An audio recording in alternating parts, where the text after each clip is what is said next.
Iba-iba ang binigay. We will never be equal in talents. May katangian ako, wala sa inyo.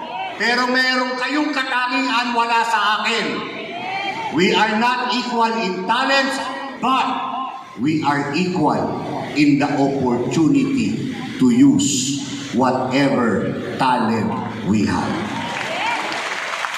Diyan tayo pantay-pantay.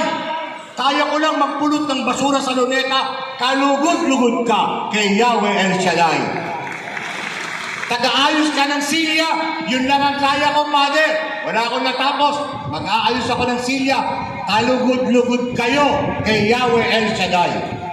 Basta gawin mo ng may pagmamahal, gaano man kaliit, ito ay kalugod-lugod sa Diyos. Amen? At ano pang ating maibabahagi para maalis ang bisyo natin matuksong magnakaw? Treasures, no? Time, talent, treasures.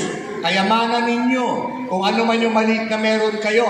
Kaya nga sa akin, may tithing tayong tinatawag na ikaw ay dumadamay at naghahandog ng kahit na ano para ikaw ay makatulong sa mga gawain ni Yahweh El Shaddai. Palakpakan ninyo ang inyong sarili.